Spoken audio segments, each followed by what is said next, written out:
తమన్ తాజాగా పెళ్లిళ్ల మీద తన అభిప్రాయాన్ని పంచుకున్నారు. ప్రస్తుతం ఉన్న ట్రెండ్ జనరేషన్లో పెళ్లి వేస్ట్ అని, పెళ్లి చేసుకోకుండా ఉండటమే ఉత్తమమని అన్నాడు. ప్రస్తుతం మహిళల్లో ఇండిపెండెన్సీ పెరిగిందని, వాళ్ళు ఒకరి మీద డిపెండ్ అయి ఉండాలని అనుకోవటం లేదని, పెళ్లిళ్లైనా కూడా వెంటనే విడిపోతున్నారని, కలిసి ఉండాలనే ఆలోచన ఉండటం లేదని, అందుకే తాను ప్రస్తుతం పెళ్లిళ్లకు వ్యతిరేకమని, పెళ్లి చేసుకోవద్దనే సలహానే ఇస్తానని అంటున్నాడు. తమన్ ప్రస్తుతం మ్యూజిక్ డైరెక్టర్గా ఎంత బిజీగా ఉన్నాడో అందరికీ తెలిసిందే. కంటిన్యూ ప్రాజెక్టులతో బిజీగా ఉన్నా కూడా మళ్ళీ యాక్టర్గా తమన్ మేకప్ వేసుకోబోతున్నాడు. ఇక ఇప్పుడు క్రికెట్ అంటూ మళ్ళీ క్షణం తీరిక లేకుండా బిజీ కాబోతున్నాడు.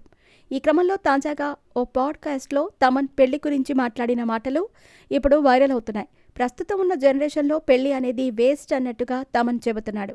ఇప్పుడున్న మైండ్ సెట్లకు పెళ్లిళ్లు వేస్ట్ అన్నట్టుగా తమన్ చెప్పిన మాటలు నెట్టింట్లో వైరల్ అవుతున్నాయి. ఇప్పుడు అమ్మాయిలు ఇండిపెండెంట్ అయ్యారు. ఒకరి మీద వాళ్ళు బ్రతకాలని అనుకోవటం లేదు. సోషల్ మీడియా ప్రభావం ఎక్కువైంది.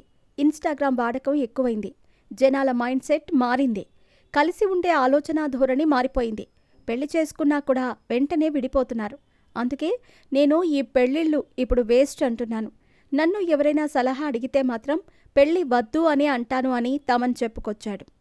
తమన్ ఈ సంక్రాంతికి సందడి చేసిన సంగతి తెలిసిందే. గేమ్ చేంజర్, డాకు మహారాజ్ అంటూ ఈ సంక్రాంతికి తమన్ తన సత్తా చాటుకున్నాడు. గేమ్ చేంజర్ రిజల్ట్ తేడా కొట్టినా తమన్ ఆర్ఆర్కు మంచి పేరు వచ్చింది. డాకు మహారాజ్ సినిమా హిట్ అవ్వటానికి ప్రధాన కారణం తమన్ ఆర్ఆర్. ఈ మూవీకి బ్లాక్ బస్టర్ టాక్ వచ్చింది, కానీ కలెక్షన్లో అంతగా రాలేదు. పండుగ సీజన్ అయినా కూడా బ్లాక్ బస్టర్ టాక్ వచ్చినా కూడా కనీసం 200 కోట్ల గ్రాస్ కూడా రాబట్టలేకపోయింది. తమన్ ప్రస్తుతం అఖండ 2 పనుల్లో ఉన్నాడు. మరోవైపు పవన్ కళ్యాణ్ ఓజీ ఫినిష్ చేయాలని అనుకుంటున్నాడు. ఇక ఇవి ఇలా ఉండగానే అథర్వ సినిమాలో యాక్టర్గాను తమన్ అవతారం ఎత్తబోతున్నాడు. బాయ్స్ తర్వాత మళ్ళీ ఇంతవరకు తమన్ ఆన్ స్క్రీన్ మీద కనిపించలేదన్న సంగతి తెలిసిందే.